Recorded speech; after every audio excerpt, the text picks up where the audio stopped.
Olá pessoal, hoje estamos aqui com mais um Pod Conte.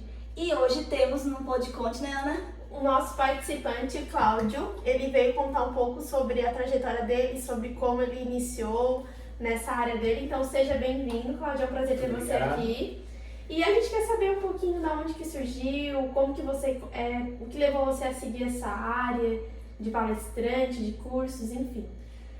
Muito bem, em primeiro lugar, obrigado pelo convite, é um prazer estar aqui com vocês. Eu adoro compartilhar as minhas experiências, né? Gosto muito de compartilhar conhecimento, inclusive eu sempre me apresento como professor. Eu gosto de ser chamado de professor porque eu sou de uma família muito pobre aqui, de Imbituba, de Nova Brasília, e a educação transformou a minha vida. Então, para mim, levar conhecimento para as pessoas é uma forma de eu também ajudar outras pessoas a buscarem transformação. Eu me identifiquei demais como professor, quando eu virei professor, e eu percebi que eu podia inspirar as pessoas e podia ajudá-las a se tornarem melhores e mais bem-sucedidas, mais felizes por consequência. E aí comecei a dar treinamentos também. Em 2000 eu dei treinamento pela primeira vez, e aí fui aprimorando. Aí quando me tornei professor universitário, a sala de aula me ensinou muito a ter flexibilidade, a buscar conhecimento, uma série de coisas. Até que em 2004 eu criei a minha empresa, Instituto Foco, uma empresa que está há 19 anos no mercado, com sede em Florianópolis. E estamos aí, nesse período de 19 anos, nós já treinamos no Brasil mais de 120 mil pessoas. Nossa. Até hoje, né? Então é muita gente impactada, muita vida impactada. E desde 2015 que eu dou treinamento também lá na Disney, nos Estados Unidos, né? E para mim é um orgulho muito grande sair aqui de Nova Brasília, uma família extremamente humilde, e hoje ir para os Estados Unidos treinar empresários no Brasil inteiro lá na Disney. Então eu amo o que eu faço, né? E surgiu assim, como um propósito mesmo, um propósito de vida. É isso que eu queria fazer e me dediquei muito para fazer. E quais são as formações que você tem durante esse tempo? Você fez faculdade, cursos, assim, eu sempre digo, tem uma coisa que quando eu trabalho, eu falo de carreira, eu sempre digo que a gente tem a possibilidade ao longo da vida de viver até 3 carreiras diferentes, né? A primeira carreira, para muitas pessoas, e na nossa época, né, era mais comum isso, de você entrar numa carreira porque você tinha que ter alguma coisa para subsistir, você tinha que ter dinheiro para pagar suas contas, para poder criar sua família, né, para ter conforto. Então a gente nem sempre escolhia aquilo que a gente gostava, a gente escolhia aquilo que era mais acessível, mais fácil. Então a minha primeira carreira, primeiro eu comecei assim, em Imbituba eu fiz técnico em contabilidade. Por quê? Porque tinham 3 opções, ou era magistério, ou química ou contabilidade. A única que eu me identificava um pouco mais era contabilidade, né? Então eu fiz técnico em contabilidade em Imbituba. Fui para Florianópolis, para a escola técnica, e fui fazer, hoje se chama IFSC, na época era escola técnica. Fui fazer mecânica, também porque não tinha muita opção. Mas todo mundo de Imbituba ia para lá fazer escola técnica, então eu escolhi mecânica. Atuei ali 2 anos e eu vi que eu não gostava de máquina, eu gostava de gente. E aí eu fui montar a área comercial na empresa onde eu trabalhava, que era uma empresa que trabalhava na área de mecânica, mas fui montar a área comercial, montei uma equipe. Primeiro era só eu uma pessoa, depois a equipe foi crescendo e tal, fizemos um bom trabalho. E aí naquele momento eu falei assim, poxa, é isso que eu quero trabalhar com gente, quero trabalhar com outras áreas. E aí fui fazer administração na Universidade Federal. Então cursei administração, e quando eu entrei na sala de aula para cursar administração na Federal, vindo de uma família extremamente humilde, eu olhei o professor dando aula e falei assim, esse cara está transformando a minha vida, essa mulher está transformando a minha vida, eu também quero transformar a vida de outras pessoas. Quando eu terminar a minha faculdade, eu vou ser professor universitário. E aí fui fazer mestrado em engenharia de produção. Então eu fiz mestrado em engenharia de produção, e aí nesse meio tempo aconteceu uma outra coisa. A empresa que eu trabalhava, ela tinha escrito um projeto, ela conseguiu recursos para investir em alguns funcionários. E aí eu tive a possibilidade de fazer um MBA na FGV. E aí, como eu cuidava da área comercial, marketing era um MBA que me interessava. E o que aconteceu? Nos meus 2 últimos anos de mestrado, eu fiz mestrado e MBA ao mesmo tempo. E aí eu trabalhava 40 horas por semana, à noite eu fazia as disciplinas do mestrado, e na sexta-noite, sábado, durante o dia, eu fazia MBA. Então foram anos assim, foram 2 anos de uma loucura total para poder desenvolver as competências que eu desenvolvi ao longo da vida, né? Uhum. E aí, quando eu terminei mestrado, aí eu fui para minha segunda carreira.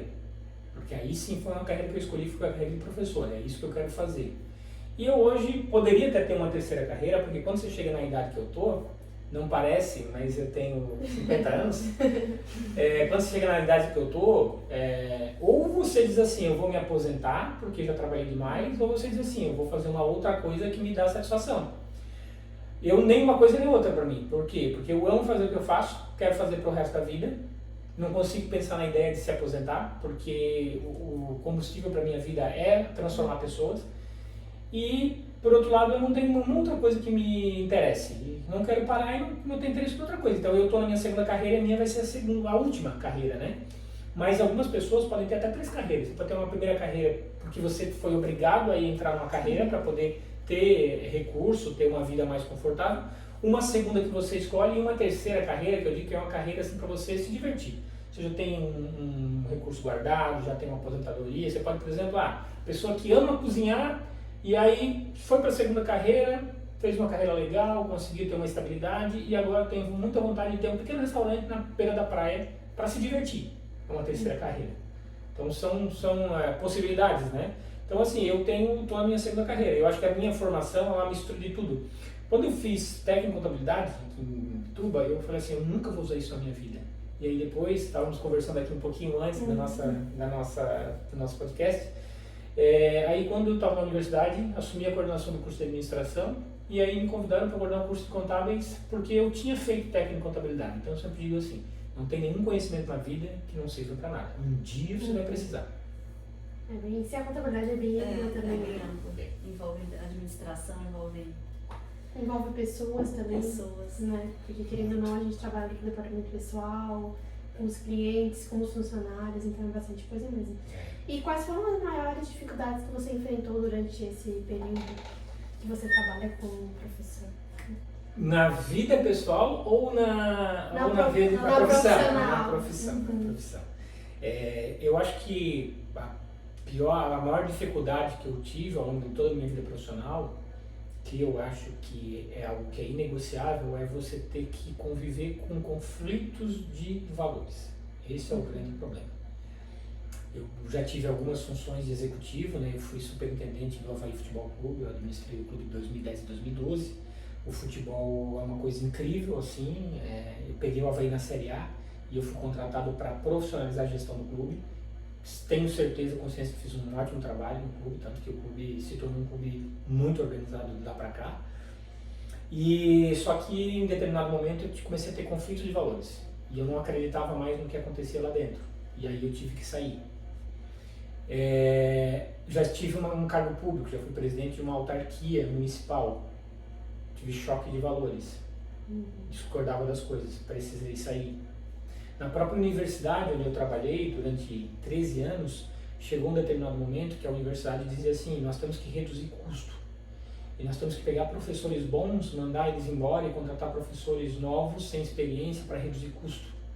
E aí tinha um professor que estava 10 anos na universidade e ele dizia assim, você não pode dizer para o professor que ele vai ser demitido agora. Você tem que deixar ele primeiro fechar tudo, nos ajudar a começar o próximo semestre, depois a gente demite ele. Assim, não, mas aí o professor vai ficar sem emprego durante o ano inteiro, porque a universidade não contrata em janeiro e fevereiro, ela contrata em novembro. Eu preciso dizer para ele, mas não pode dizer. Eu discordava daquilo. E isso era um conflito de valores. Então, eu tive, assim, 3 momentos da minha carreira profissional como executivo, né? Porque eu sempre tive, desde 2004 para cá, eu sempre tive a minha empresa e tive, em vários momentos, um outro emprego, um outro trabalho, né? Em paralelo. E eu me lidei com situações assim em que eu queria continuar, mas eu não pude continuar por conta de conflitos de valores. E eu sempre digo assim, nunca faça alguma coisa que vá contra os teus princípios, porque não existe nada mais valioso do que um sono tranquilo. Quando você põe a cabeça no travesseiro e tem certeza que você fez tudo certo, você tem direito a um sono tranquilo. Isso não tem preço, isso é inegociável. Sim, Verdade. é bem assim. E quando você começou? Lá em 2004? 2004, 2010 eu comecei a dar treinamento, 2004 aí eu criei minha empresa. Você teve bastante apoio da família, amigos? Eu tive, do meu trabalho inclusive, né? Eu trabalhava numa empresa onde, quando eu dei o primeiro treinamento, eu estava na área comercial, mas eu ainda gerenciava a área comercial naquela empresa, mas eu queria já ir para a área de treinamento, porque eu vendia treinamentos para outros professores ministrarem. E eu tinha acabado de terminar a faculdade, né? Eu já queria ser professor e eu dizia assim, eu também quero dar aula, eu quero dar curso, porque eu quero ser professor um dia, né? E aí a empresa, um pouquinho contrariado, meu chefe deixou eu começar a dar curso, e aí eu dei meu primeiro curso no ano 2000. E aí foi, assim, uma experiência bem interessante. E eu sempre digo que quando a gente faz alguma coisa com o coração e a gente deseja muito alguma coisa, o universo todo conspira a nosso favor. Olha só essa história. Eu trabalhava na empresa, eu estava num momento bem difícil na empresa, porque eu estava sob pressão, tinha uma crise no Brasil, a gente não estava conseguindo vender muito, a área comercial estava sendo muito pressionada, e eu estava terminando a faculdade. E aí eu estava passando era 7 horas da noite, 7 e pouco da noite, eu estava saindo e indo para a faculdade, eu estava acho que último semestre da administração. Eu trabalhava numa empresa que ficava dentro da universidade mesmo. Eu passei na recepção da empresa e aí já estava vigia, porque 7 horas da noite a recepcionista ia embora e entrava vigia. Quando eu estava assinando, porque tinha que assinar uma ficha, porque estava saindo fora do horário, eu vi na parte de cima, assim, tinha um auditório e tal, um monte de gente gritando, assim, aquele monte de grito. Eu olhei assim, o que é isso? Eu perguntei pro vigia, ele falou, isso é um curso que acontece aí todas as quartas-feiras. Mas que tipo de curso que faz? Não, curso pessoal de motivação, o pessoal fica gritando. Aí eu me interessei por aquilo. Aí perguntei para o gerente administrativo da empresa o que era aquilo. Ele disse, esse é um curso muito famoso no mundo todo, é um curso que existe há décadas. Dale Carnegie, o nome do curso. Bem conhecido no mundo. Dale Carnegie. E a gente cedeu o auditório e em troca do auditório a gente tem direito a uma vaga em cada turma. Aí eu falei assim, puxa, que legal, hein? E quem é que ganha essas vagas? São os diretores da empresa. Eu era coordenador só. Estava no terceiro nível. Mas tem uma turma que está começando no sábado de manhã e nenhum diretor quis porque não queria vir para cá todo sábado. Aí eu falei, posso me candidatar para a vaga? Pode. Fui fazer esse curso. Eu cheguei nesse curso assim, eu era um aluno que era péssimo para apresentar trabalho. Eu era horrível para apresentar trabalho. Quando chegava no início do semestre, o professor dizia assim, no final nós vamos apresentar trabalho em grupo. Todo mundo corria de mim porque eles sabiam que eu ia acabar com a apresentação no final do semestre. Mas eu queria ser professor. E aí, naquele momento ali, eu vi que aquele curso, que era um curso de oratória e relações humanas, eram 12 semanas, todo sábado de manhã, das 8h01 ao meio-dia 1. Foi assim a oportunidade de eu praticar, falar em público. Eu consegui a vaga e eram 30 pessoas de Florianópolis, 29 empresários e um estudante ralado, ferrado, tentando desenvolver a habilidade de falar em público. E tem um momento do treinamento do curso em que, é o momento auge do curso, em que você faz uma palestra, as palestrinhas são todas curtinhas, você faz 3, 4 por encontro. Palestrinha curtinha de 2 minutos. E aí, no final, os 30 alunos iam escolher a melhor palestra de todo o treinamento. E quando eu terminei a minha palestra, 30 pessoas estavam chorando, as 29 que estavam sentadas e mais o professor. E eu ganhei o prêmio de melhor palestra do treinamento. Entre empresários era um que era só um estudante. Aí ali eu aprendi que eu precisava ter verdade naquilo que eu faço. Bastava eu ser verdadeiro para eu conseguir tocar as pessoas. E Sim. isso me transformou no palestrante, no professor que eu sou hoje. A verdade. Porque é difícil quando a gente vai falar em público, assim, né? Tem pessoas que não se desenvolvem bem com relação a isso. A gente vai se acostumando com o tempo, né? Na universidade, geralmente tem muito trabalho, muita coisa, é onde começa, né? Mas tem muita gente que tem problemas com isso. Eu nunca esqueço do técnico. Quando eu fui apresentar o TCC lá no auditório, um monte de gente lá me olhando. Quando eu terminei, eu tava chorando já. Eu fiquei tão... Não era as pessoas que estavam chorando, né? Eu fiquei tão tensa, gente, que eu não quis nem levar minha família. Já coisa por aí, eu não quis que ninguém fosse me ver. Eu fui, não, ninguém vai, deixa eu ir lá. Porque de tão nervosa que eu tô, eu fico ainda nervosa aqui. Tipo, além de ser gravado, tô com a Ana, que é meu suporte. Mas mesmo assim, eu ainda fico bem nervosa. Falar em público é Porque a internet também ajudou, né? Porque muitas pessoas começaram a colocar lá histórias, se bem que não é a mesma coisa, né? É algo bem diferente. Só que ajudou um pouco as pessoas a se desenvolver, né? Com relação a isso. Mas vocês sabiam que o segundo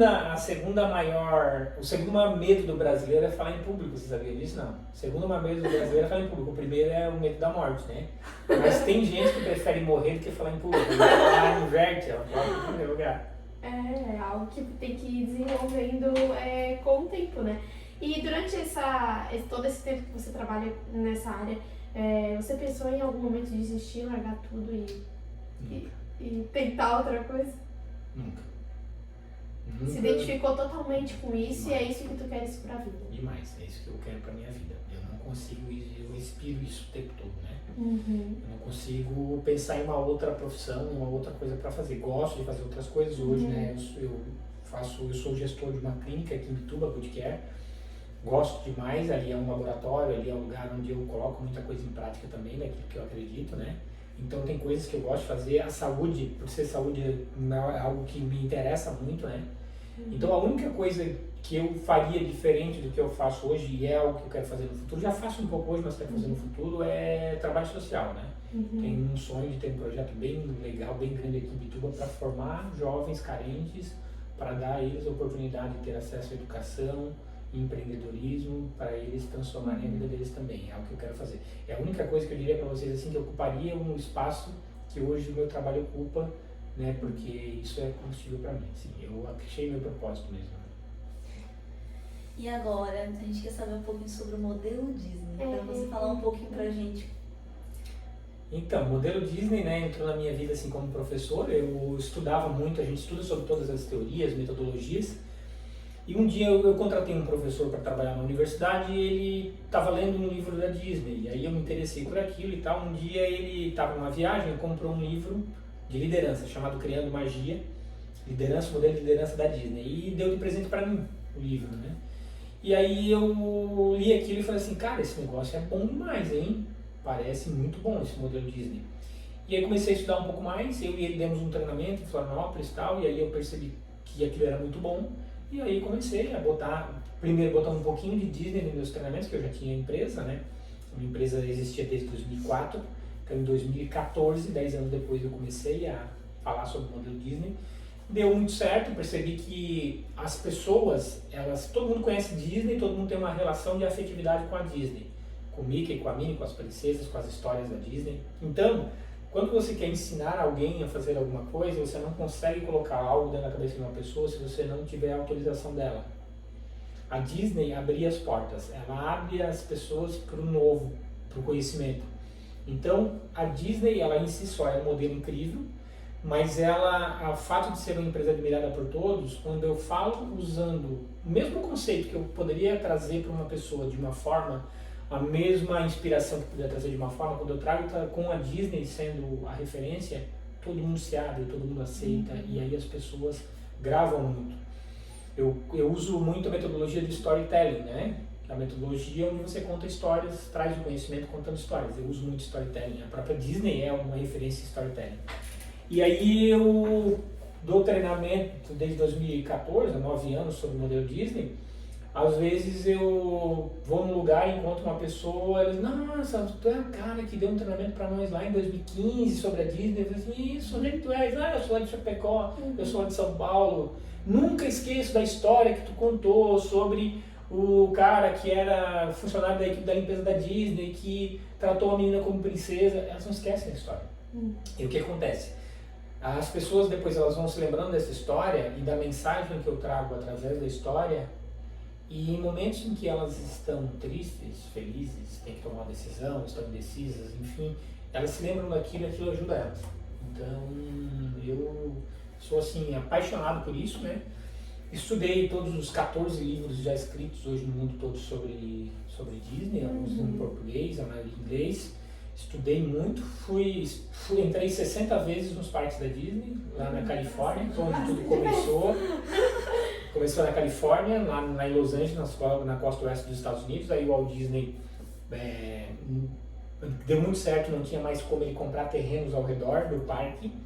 E aí ele foi procurar uma outra área dentro do território dos Estados Unidos, encontrou lá em Orlando, na parte de baixo dos Estados Unidos, quase no Caribe, encontrou uma área bem grande, barata, toda alagadiça, era mangue praticamente, mas era barato, ele comprou e lá ele começou a construir o complexo gigante que é o complexo Walt Disney World, que aí é o local do mundo onde tem o maior número de parques. Todos os outros concorrentes do mundo foram para lá também atrás da Disney, e lá tem um complexo gigante.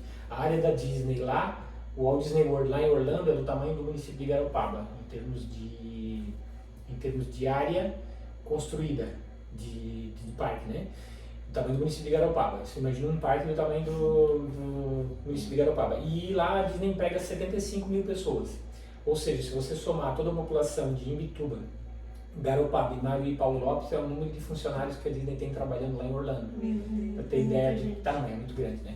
E também em 2019 eu tive a oportunidade de conhecer os parques de Paris, né? Na França também tem 2 parques da Disney. Eu só não conheci os parques da Ásia, que é Japão China e Hong Kong, mas estou indo em abril do ano que vem, eu vou conhecer também da Ásia para fechar e conhecer todos. E fiz também cruzeiro da Disney, né? Eles também têm cruzeiro, cruzeiro da Disney é quase que colocar um parque dentro do navio. Imagina. A gente pegou um navio lá no Cabo Canaveral, lá de Canasa, lá nos Estados Unidos, aí vai até o Caribe, depois desce numa ilha particular da Disney, que é uma ilha paradisíaca, a coisa mais linda do mundo. E é uma experiência incrível também, assim, então eu sou apaixonado pela Disney. Ah, imagina. E você dá palestras lá, alguma coisa, cursos? Eu dou curso lá para empresários brasileiros, então estive agora em setembro ministrando a 6ª turma do treinamento, aí eu vou agora em junho ministrar a 7ª turma, que é uma turma fechada, e em agosto eu vou ministrar a 8ª turma. Então, ano que E vem você de também novo, dá curso mas... aqui também pra... E dou curso aqui no Brasil inteiro, né? O curso que eu tenho lá na Disney é um curso de imersão, onde eu levo líderes do Brasil inteiro, gestores, empreendedores, e a gente faz uma imersão de 5 dias na Disney. De manhã a gente vai para um hotel, faz sala de aula no hotel, a gente traz todas as teorias, faz algumas práticas. De tarde eu levo para os 4 parques, a Disney tem 4 parques lá em Orlando, mostro toda a operação, para eles entenderem como que o modelo funciona na prática. E um dia eu contrato a Disney para levar o grupo para conhecer os bastidores da Disney, que é as áreas administrativas, onde eles preparam aquele show todo, né? Onde a gente vê uma empresa como qualquer outra. Então é essa imersão essa imersão de 7 dias que eu faço todos os anos aí. Estamos indo agora, esse ano vamos fechar 8 turmas já, ano que vem provavelmente mais umas 2 turmas lá. Mas é só com brasileiros lá fora ou com o pessoal de lá também? O treinamento lá é voltado para brasileiros, mas a gente teve, por exemplo, uma pessoa do Equador, uma das turmas, e vamos ter agora 2 pessoas, provavelmente 2 pessoas de Portugal também nessa outra turma. Então, normalmente alguém que fala espanhol ou português, né, porque o curso é todo em português. No dia que é com a Disney, eu contrato o tradutor que faz a tradução durante a nossa visita com a Disney. Mas você fala inglês, assim, fluente? É muito interessante isso, né? As pessoas todo mundo acham que eu falo o inglês fluente, né? E eu sempre digo que a gente precisa ter prioridades na vida. Eu, quando fiz o mestrado, eu tive que ter fluência em inglês, fluência entre aspas, tive que ter proficiência, teste de proficiência para poder ser aprovado no mestrado. Fiz, mas não dei continuidade naquela época, foi 2004, faz quase 20 anos. E aí, depois eu não dei continuidade, por quê? Porque eu estava muito envolvido na minha carreira de professor, aí tive momentos como executivo de empresas, e eu não tive tempo para me dedicar. E eu sempre penso assim, é muito melhor você parar e fazer algo bem feito do que você tentar fazer 10 coisas ao mesmo tempo e fazer tudo mal feito. É o pato que eu falo, né? O pato ele nada, ele voa e ele anda, mas ele nada mal, voa mal e anda mal. Tudo que ele faz mal. Eu não quero ser um pato, né? Então eu, mesmo dando treinamento na Disney, eu nunca tive fluência no inglês. Eu estou há mais ou menos 1 ano me dedicando intensamente ao inglês para ter fluência em inglês pela primeira vez, aos 50 anos. Eu vi como minha meta de 50 anos ser fluente em inglês. Agora que eu estou me desenvolvendo, agora que eu estou fazendo treinamento, estou estudando, eu estudo mínimo 1 hora por dia, todos os dias, inclusive finais de semana, para poder chegar lá, né? Mas não é barreira. E é interessante porque quando eu fazia faculdade de administração lá na Universidade Federal, todo professor que entrava em sala de aula no semestre ele dizia assim, isso em 1995, quando eu comecei a faculdade, eu me formei em 99, faz tempo, acho que vocês nem eram nascidos. Eu nasci Eu nasci em 98. Eu nem nasci. Todo professor chegava e dizia assim, vocês vão ter que aprender a falar inglês. Se vocês não aprenderem a falar inglês, vocês estão fora da profissão. O administrador hoje em dia ele tem que ser fluente em inglês. Todo professor dizia a mesma coisa, mesma aranha. E até hoje eles falam que a gente tem que falar inglês. Até hoje. Aí, eu hoje, vamos pensar aqui. Eu hoje dou treinamento para empresários nasci na Nova Brasília, Bituba, fui para Florianópolis. Hoje eu dou treinamento, tenho uma empresa muito conceituada no treinamento. Dou treinamento para empresários brasileiros dentro da Disney de Orlando, mas eu não falo inglês. Será mesmo que isso é essencial? Legal, se você tem a possibilidade de falar inglês, ótimo. A minha filha assistindo séries em inglês, ela é fluente em inglês. Meu filho também, o Luiz, também aprendeu já, aos 17 anos já fala inglês também. Fizeram pouca coisa de curso, eles fizeram, muito pouco. Mas aprenderam porque queriam, era importante para eles e tal. Mas assim, às vezes dizem algumas coisas pra gente que não são verdade. Por quê? Porque a força de vontade ela é maior do que qualquer outra coisa. Então, mesmo não tendo fluência em inglês, eu ministro treinamento lá na Disney em Orlando. né? Já passei alguns perrengues, passei, é verdade, mas Faz parte, faz né? parte.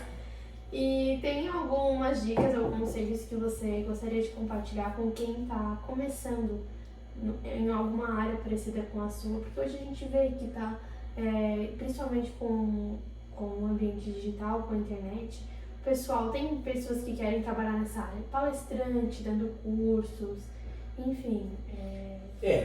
Eu falei que eu já dei palestra e treinamento para mais de 120 mil pessoas, né? E muita gente, depois de uma palestra, um treinamento, vem me procurar e diz assim, nossa, que legal o teu trabalho, parabéns, nossa, queria muito fazer o que tu faz, meu sonho, me dá uma dica de como eu posso me tornar um palestrante, né?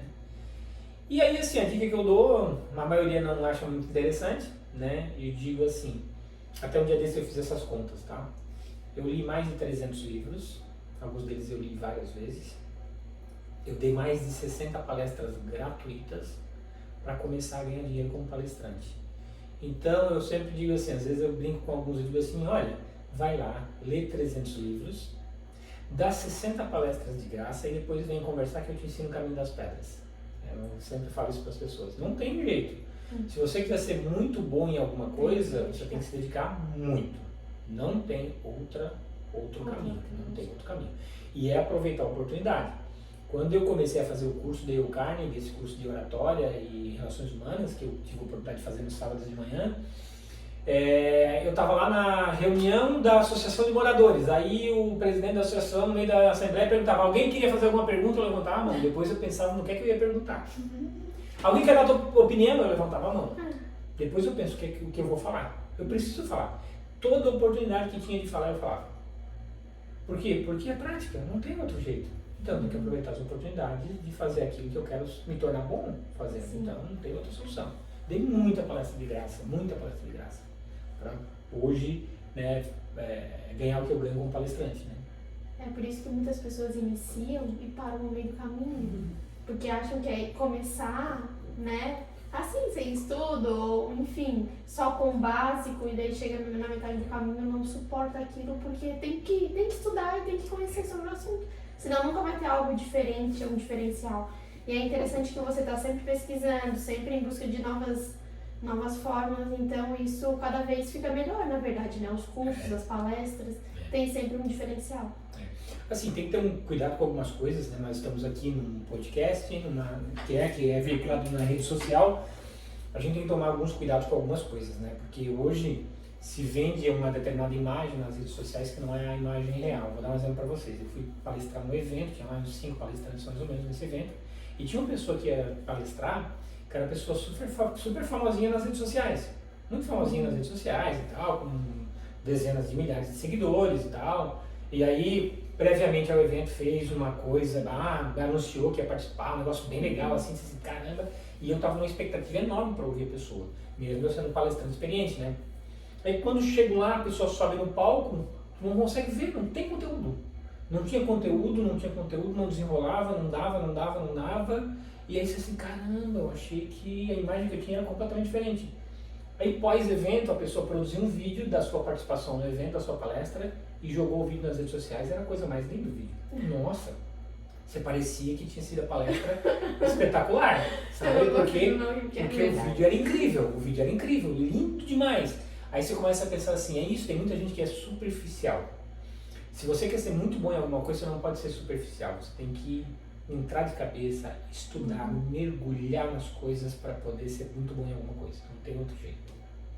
É como a gente tinha comentado antes, a internet, ela abriu muitas portas e as pessoas, elas vão ali, é claro, tem muita coisa boa, muita gente legal, muito conteúdo bom. Tem um conteúdo bom. Só que às vezes tem pessoas que tem maquiam demais. Tem pessoas que tem um conteúdo bom, tem tudo ótimo e não se destaca na rede social. Isso. Tem gente que é assim. Muita gente. Aí uma pessoa assim se destaca e chega na hora do vamos ver, a pessoa não. E acontece muito, por quê? Porque passa uma imagem que não é. E é bem assim, verdade. Isso acontece muito. A gente já acompanha bastante sobre isso, essa parte, a gente já né? conhece pessoas, a gente tem essa parte, tem tanta gente que se destaca tão bem em ajudar, a mentoria, essas mentorias de Instagram, e tem pessoas que só mostram a maquiagem, mas o conteúdo não é o suficiente. Você sabe assim, que uma coisa que me fez, eu tinha uma certa barreira em me apresentar nas redes sociais, levar meu conteúdo, né? Então eu mudei isso porque eu me tornei palestrante, né?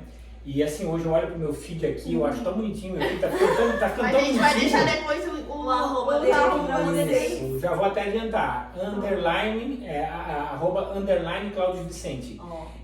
Então o feed tá bem bonitinho agora aqui, né? Eu tenho uma empresa aqui de Bituba, né, que cuida das minhas redes sociais, me ajuda a criar os conteúdos e tal.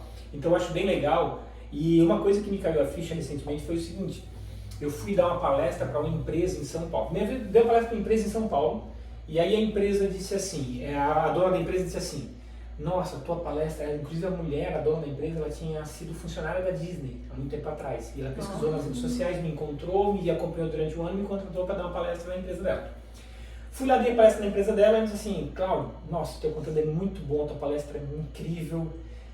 No nosso segmento tem um cara hoje no Brasil que ele é uma sumidade. Se um dia tu conseguisse entrar em contato com o cara e conversar com ele ia te abrir um monte de portas, esse cara.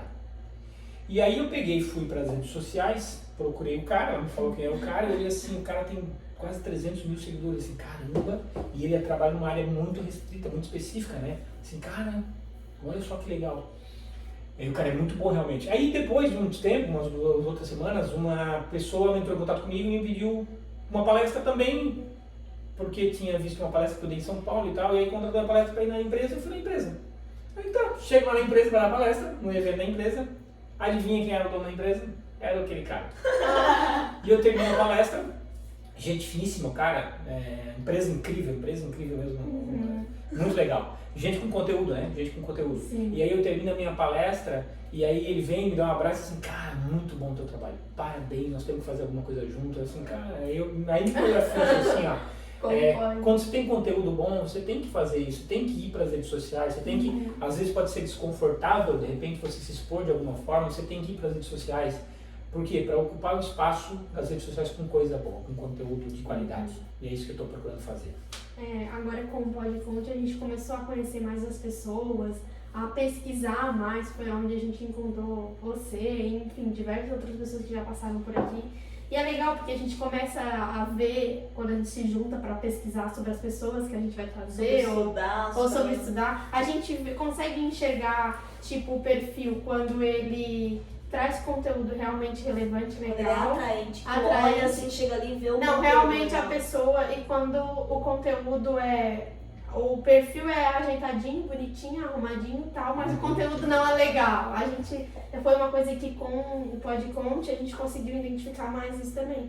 E foi importante pra gente, porque a gente faz faculdade, enfim, trabalhando. Então é bom a gente saber separar também, ver o que é bom, o que não é. Principalmente com relação ao conteúdo, porque a gente também posta algumas coisinhas assim. Hoje não tanto, com tanta frequência por causa da correria. Essa correria doida, mas... E a gente é que faz o conteúdo, a gente pesquisa, a gente busca, então a gente não tem nenhuma empresa que trabalha nessa parte pra gente de criar, então com a Ana na faculdade, eu na faculdade, eu tô no último semestre, então tá bem corrido, mas a gente consegue, a gente dá o tempo. Às vezes é assim no meio, aí às vezes a gente pensa, vamos postar uma imagem hoje. Tá, mas a gente não vai lá e colar uma coisa que já tá pronta e postar. A gente vai lá, estuda sobre o assunto e faz meio que o que a gente pode fazer de uma maneira mais simples que a pessoa entende. Porque às vezes as pessoas vão lá e colocam um texto, aquelas palavras bem difíceis, elaboradas, e as pessoas não entendem. E aí demanda muito tempo, né? Ana, nosso quadro. Tá. Hoje vamos ter um quadro diferente. Vamos estrear hoje esse quadro. Então a gente está com um novo quadro aqui no Podconte. Então hoje nosso entrevistado Cláudio vai participar, o nosso primeiro participante do quadro, né, Ana? A gente pensou bastante sobre esse quadro e a gente resolveu colocar em prática. Então aqui tem várias palavras relacionadas ao empreendedorismo. E a pessoa que estiver aqui vai escolher 3 palavras e ela vai falar sobre a palavra. Então a gente vai botar sobre o assunto, né, Ana? Então pode pôr na mesa, Ana, toda sua. E vamos ver, né? Tem bastante. bastante. Tem bastante conteúdo aqui. Na verdade, eu queria responder todas. Pode tirar mais de 3 se quiser. Falar, então. Tem um monte aqui, Ana. Acho que são 16, tá? Se eu não me engano. Pode Pegar essa que tá escondidinha. Oportunidades. Muito boa essa aqui. Oportunidades. Tem uma frase que eu sempre digo para as pessoas que é assim: ninguém te dá oportunidades. Oportunidades se conquista, não se dá. Ah, porque não me deram oportunidades. Não, ninguém dá oportunidades, tem que conquistar, né? A gente diz, né, que o sucesso acontece quando a oportunidade encontra competência, né? Não adianta ter uma oportunidade se você não desenvolver uma competência para aproveitar aquela oportunidade ali. Então, a dica sempre é: esteja muito atento, busque conhecimento, se desenvolva, se prepare, porque a oportunidade ela vai chegar em determinado momento. Se você estiver preparado, você vai abraçar. Primeira. Muito bom. A segunda. Essa aqui.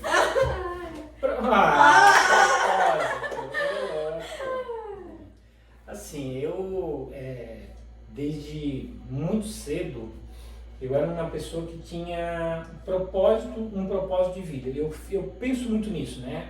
A criança, é uma pergunta que eu faço, né? Que é se a criança que eu fui um dia teria orgulho do adulto que eu me tornei, né? Eu posso dizer, a criança que eu fui um dia teria muito orgulho do adulto que eu me tornei. Por quê? Porque eu não fugi das minhas origens e daquilo que era a minha essência. Quando eu tinha... Tem uma história bem interessante, que eu, com 14 anos, eu peguei emprego aqui em Bituba. Eu tive alguns trabalhos, algum emprego, primeiro como vendedor de picolé, fui empacotador no Altoff, e eu tive um trabalho aqui como plantador de grama, ali onde hoje tem aquela empresa chamada Sulgesso. Quando tinha a ICC aqui em Bituba, a ICC ela gerava um resíduo que era óxido de ferro, que era extremamente agressivo. Então ali na Divinéia, num vale que tem ali, eles jogavam óxido de ferro, depois jogavam gesso ao redor, e depois colocavam areia, e depois plantavam grama. E eu peguei emprego plantando grama ali. Plantei grama ali durante um tempo, até que os outros guris que trabalhavam lá, eu tinha 14 anos, alguns ficaram com inveja de mim, porque eu trabalhava demais, porque eu logo fui promovido, porque você primeiro começava carregando grama, que era o pior trabalho que tinha, depois você preparava o chão, que era o segundo melhor trabalho que tinha, e depois você era o plantador de grama, que era o melhor trabalho que tinha. E eu, em uma semana, eu virei plantador de grama, por conta da minha dedicação. E aí, um dia que eu fui trabalhar, eles quebraram a minha garrafa e tal, fizeram tudo, eu peguei, vim para casa chorando, tinha 14 anos, mas chorei, para casa chorando, fiquei muito chateado com aquilo. O dono da empresa veio conversar comigo e disse: nossa, menino, tu é o melhor que eu tenho lá, tu não pode sair, eu vou mandar todo mundo embora e contrato outro, mas tu não vai. Eu disse: não quero ir, pronto. Nisso, meu padrinho ia construir uma casa em Porto Alegre e me convidou para ir lá em Porto Alegre, que eu já trabalhava com meu pai. Eu comecei desde muito cedo a trabalhar com meu pai como ajudante de pedreiro, e com 14 anos já trabalhava como pedreiro. E aí eu fui para Porto Alegre e passei um tempo lá na casa do meu padrinho, construindo a casa dele. Eu construí que eu não tenho a casa dele inteira. Meu padrinho trabalhando como servente e eu como pedreiro. E todo aquele período que eu trabalhei na casa dele, eu não quis dinheiro. Eu queria um rádio de pilha que ele tinha em casa. Porque eu amava ouvir música, porque eu me inspirava nas letras das músicas para construir a pessoa que eu queria no futuro. E eu naquela época, com aquela idade, 14 anos, eu amava a Legião Urbana. Eu amava ouvir as músicas do Legião Urbana, as letras do Legião Urbana. E eu passei aquele período lá, morria de saudade da minha mãe, que minha mãe era sempre uma grande referência para mim. Mas quando eu voltei lá, eu voltei com o meu radinho na mão e eu ouvia aquele rádio o tempo todo. Eu ouvia as músicas do Legião Urbana e eu pensava em que eu ia ser no futuro. Por quê? Porque eu tinha muito claro para mim que eu poderia um dia, se eu conseguisse sair daquela situação de miséria que eu tinha na minha vida, que um dia eu podia ser inspiração para outras pessoas. Para vocês terem ideia, 3 ocasiões eu lembro da minha infância e adolescência em que a gente não tinha o que comer e a Igreja Católica aqui no Nova Brasília arrecadou alimento para dar para minha família. Porque meu pai teve um AVC, um derrame com 38 anos, um outro com 45 anos.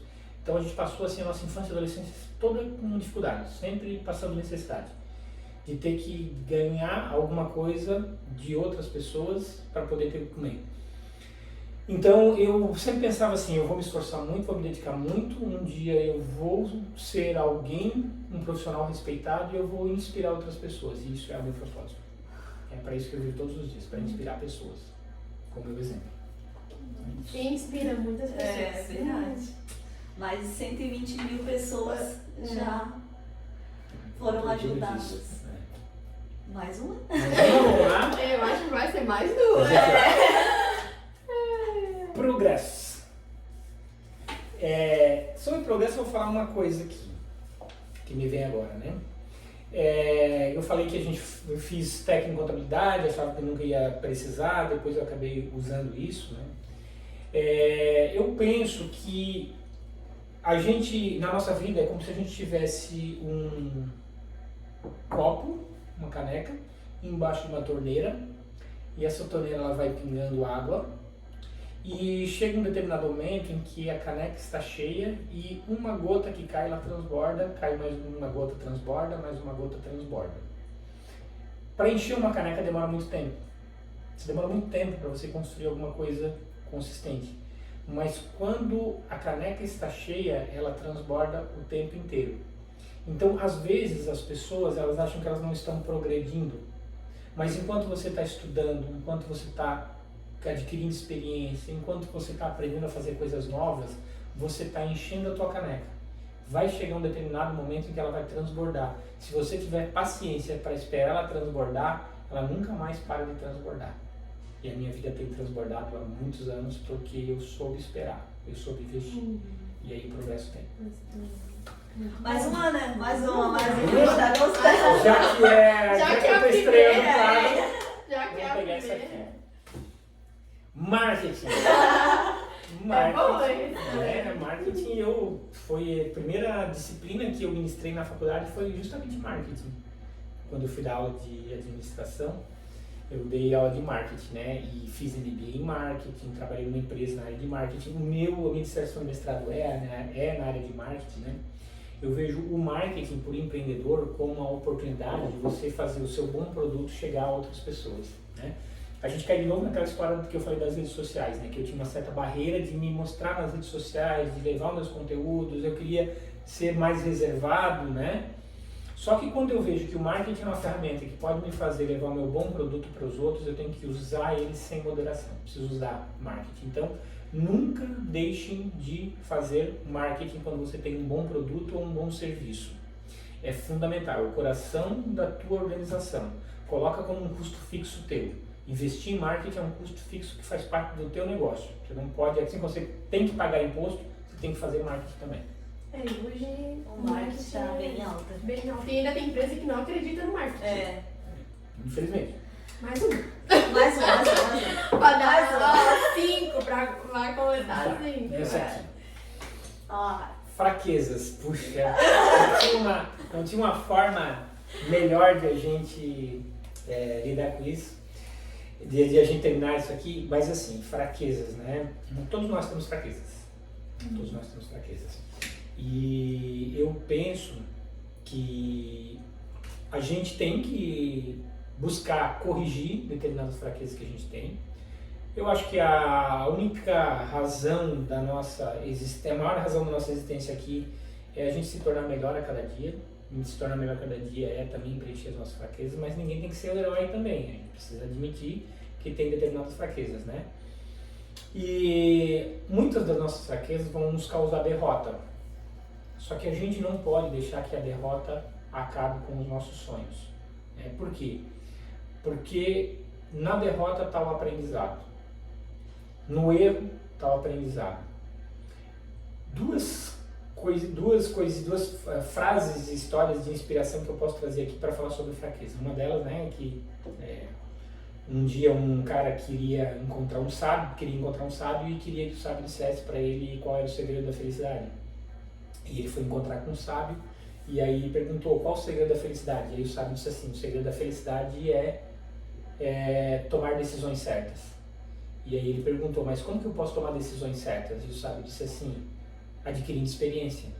E como que eu posso adquirir experiência? Tomando decisões erradas.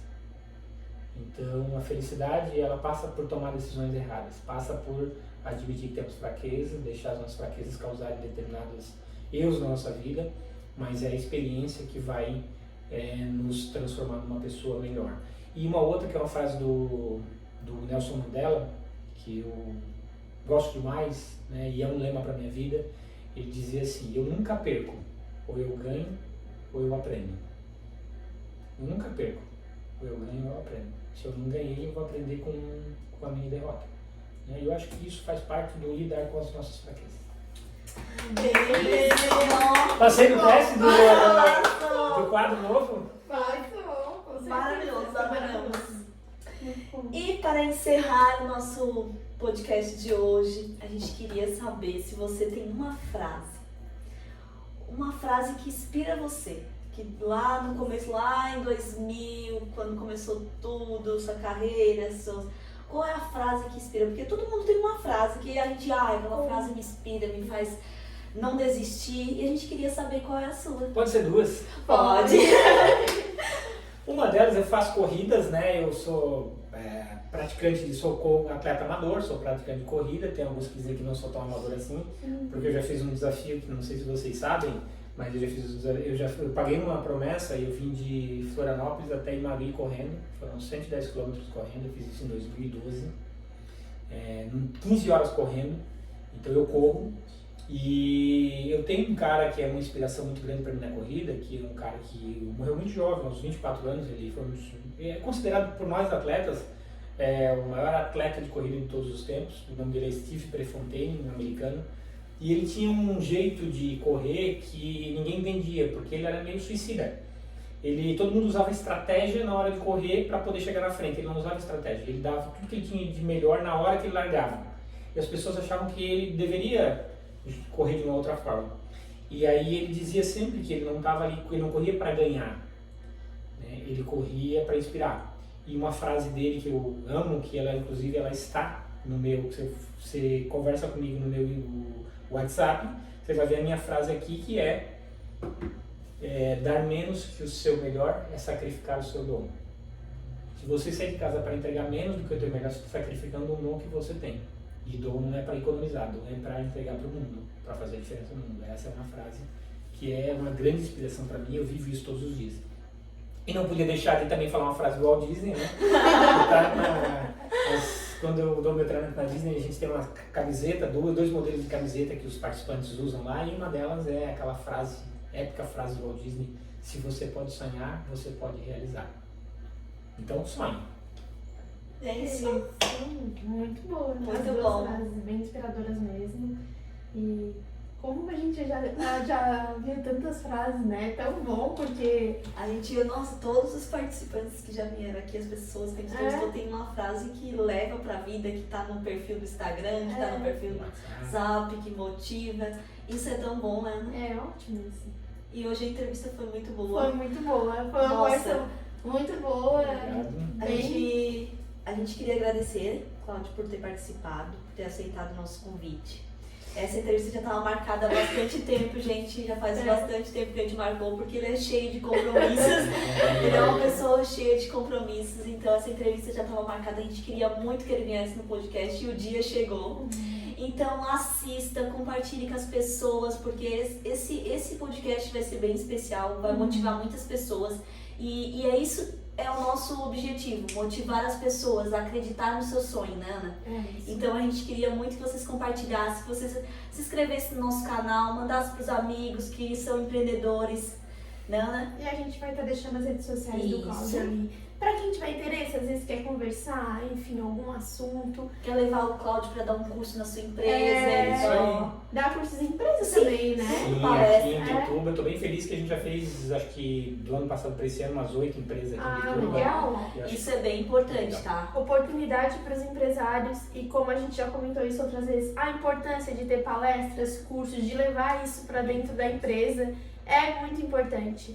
Então a gente indica aí o Cláudio, que é maravilhoso aí nessa área, vai ter muito conteúdo, muita coisa boa para apresentar para você. Para acrescentar para sua empresa. É isso aí. Mais uma vez, muito obrigada. Eu que agradeço. Obrigado, Ana. Obrigado, Daiane. Obrigada pela participação. Sucesso para vocês, parabéns pelo trabalho. Obrigada, muito sucesso para você também. Obrigado. E é isso, gente. Tchauzinho. Mais um vídeo do Conte. Compartilhem com os amigos e até a próxima semana.